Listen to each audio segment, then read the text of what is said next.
Well, I'm in a brother pen. Just look at these birds. Look at them. They are 7 weeks, 350 grams. What do you think about their weight? What do you think about the spacing? Is this okay? Don't you think this spacing is a con? No, I think the space is too much. I think the space is too much. If we do at 80 per week, so our target should be 500 and they are 350. So they are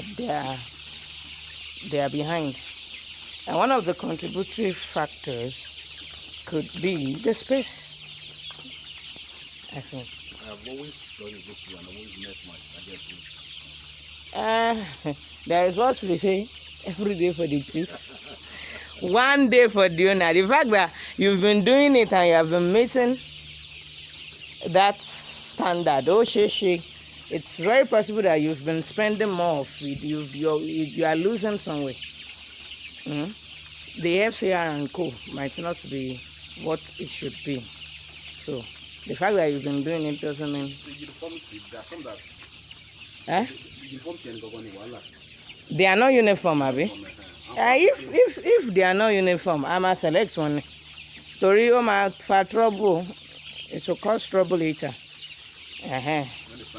Well, there was a farm I went to. They did not start laying till around 20 weeks. But in 4 weeks, they hit 80%. That's uniformity for you. If they are not uniform, it's a problem. That is when you will see that it's taking like 8 weeks. Or it's almost 10 weeks. Cut it to the 70% and co. Like they were so happy because they were getting 10. I think they were 2005 birds. So they were getting increment of 8 per day. They didn't really come to lay, but I kept telling them that don't do any multivitamin because we'll be dealing with prolapse later. That's so they should just leave them. That is likely they are heavy breeds of birds. So Black or brown bird? They are brown, for instance. Brown. But when they started laying, they shut up. Okay. I am back from the field and of course I picked up carcass and we've opened it up. You know, that farmer had a lot of diagnoses from the sick bay. I could see paralysis. I could see some pullets bending their neck. And he also said they were stripping.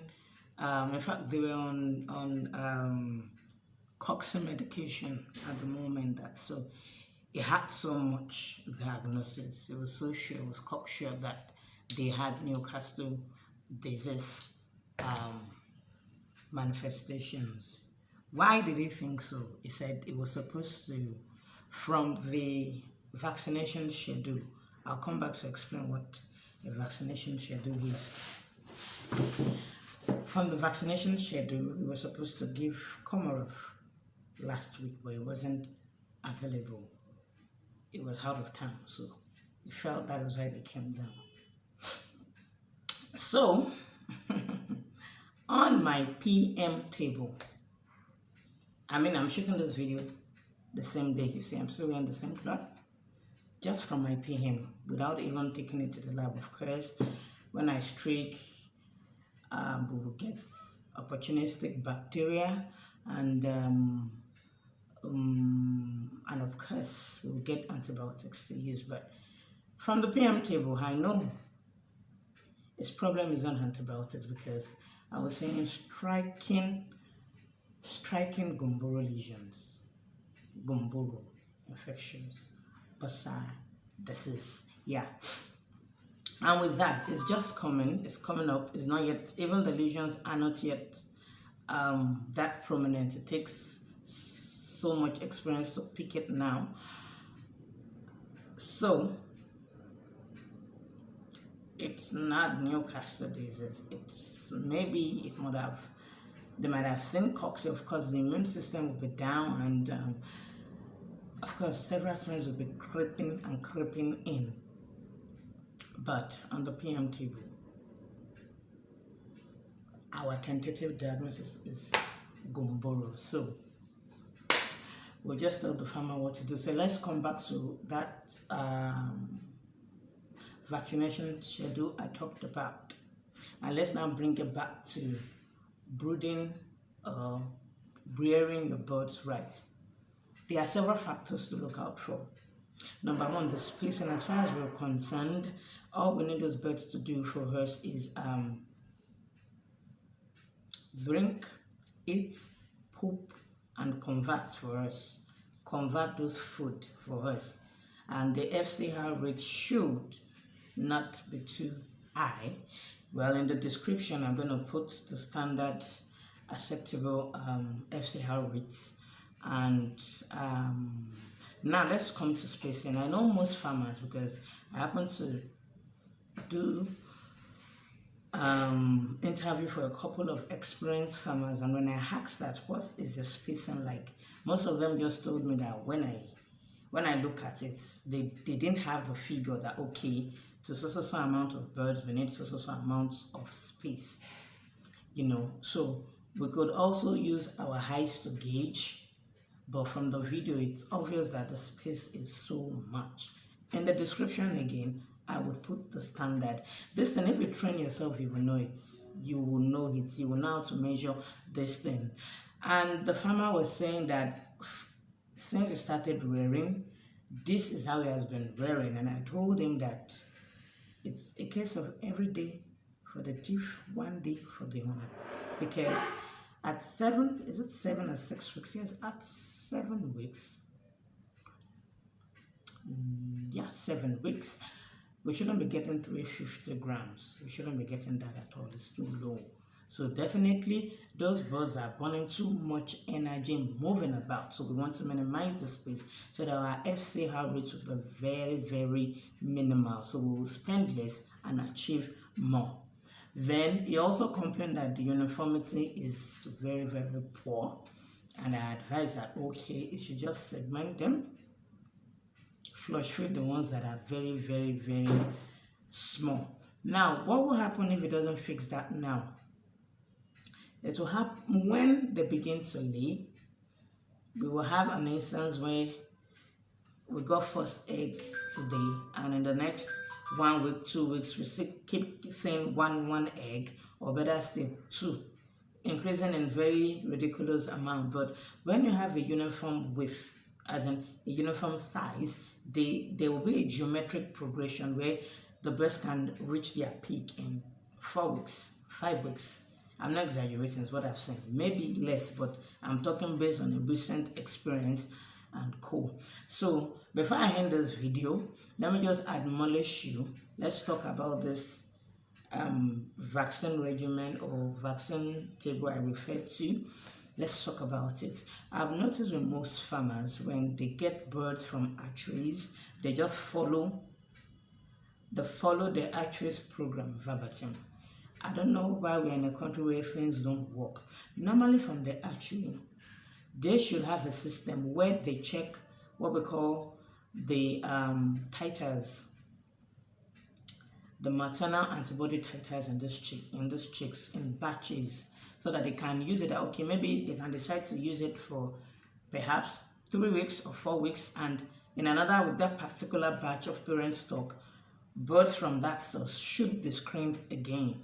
But no, you discover that even from the photocopy, you say that this has been done like 10 or 15 years ago. It doesn't work like that. If you know the basics of immunology, you know the basics of antigen and antibodies reaction, you would know that you shouldn't be using what was given to you from the hatchery. So now there's screening. We are framed it DOC, day old chick. Yeah, so new birds, when they come, we get their blood samples. We're going to test the serum to monitor the titer values, maternal titers, antibodies titers. Yes, so I'll give you an example, a case scenario. Parent stock that had been vaccinated like 3-4 weeks ago, yeah, By the time we are checking the likes of IBD titers as Gumboro, by the time we are checking the titers of such, it could still be very high. The titers could still be very high because 4 weeks from then, if it was a killed vaccine, the titers has just begin to the antibody titers are just begin to increase. Yeah, so seroconverts, let me use that. I don't want to go into all our medical terms. I'm trying to put it in layman terms. Sorry.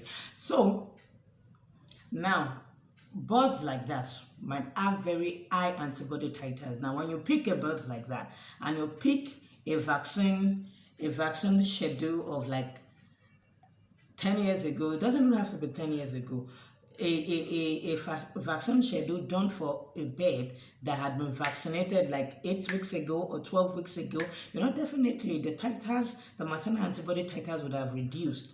You pick that kind of titer and use it to vaccinate those birds. You not say, oh doctor, but I gave Gumboro vaccine. You gave Gumboro vaccine and they came down with IBD symptoms. Do you know what happened? Because the titers, the maternal antibody titers are still high, and you introduced perhaps a live virus, what it would do is they are going to react together. Those maternal antibody titers that are waiting as soldiers are going to attack those antigen you introduce as vaccine. They are going to attack themselves and neutralize each other, which means that they will be left naked. As in, they will be left naked. That is what it means. And what will happen is that they will come down because they are open, especially if it's a farm that had been exposed to Gumboro outbreak before. Same goes for Newcastle disease and other disease we check like that. So what I'm trying to say in essence is that please just calculate how much you bought those birds. Just calculate how much you bought. Let's say you bought 1,000. Let's say you bought 1,000 pullets at, I don't know the present rate. Let's say you bought it at 400, so that's about 400,000. And all it takes, all we need from you, it's depending on the population. But I know we pick minimum of 10 live birds and just a stipend for the test. Just, I know that whatever you're going to spend, I spoke with a doctor today. He has a vet store. He said when he saw a case of Gumboro, he just told the farmer that, see, before I start, just know you're going to lose minimum of 1,000 birds. And I'm like, what?